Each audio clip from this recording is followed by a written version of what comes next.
Hi everyone, I'm here today with my friend Pat, who wrote a book, How Far Is Heaven?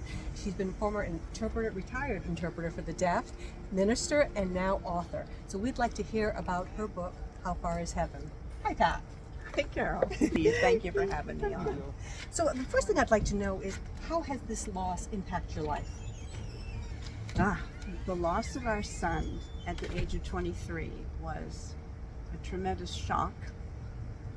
It took us backwards for a long time.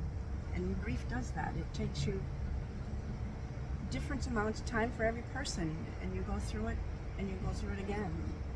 And it doesn't ever stop, I don't think. No, Never.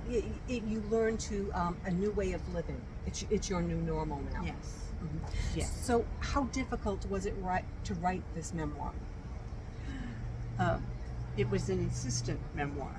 It insisted on being written, and it took a great deal of time because it brought up so many memories of my past and my life, as well as my life with our son. It turned into turmoil for a while, and I do tell people it had a lot of vomit in it. How do you think, how do you thrive after a loss?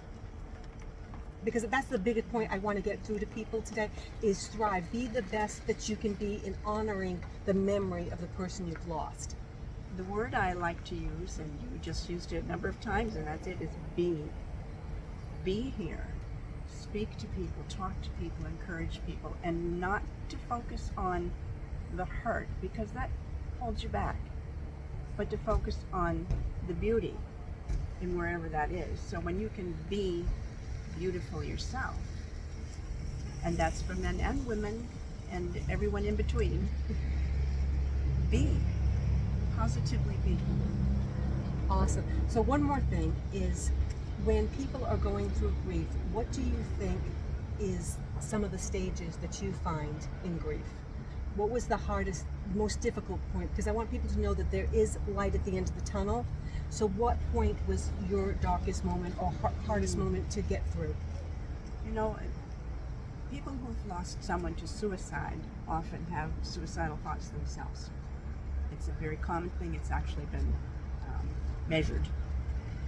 So to not hold on again to those things, good comes from this moment that you're in. All grief will subside at times. It comes back again, but it will only be shorter each time. And it's worth it to be in those moments of grief. It's worth it to allow yourself to feel and heal, because that's when the love is reminding you. The love comes out with that. With those tears, they're backed by love. Thank you, Pat, so much for sharing your story. It's going to mean a lot to a lot of our viewers. And remember, you are loved. Thank you.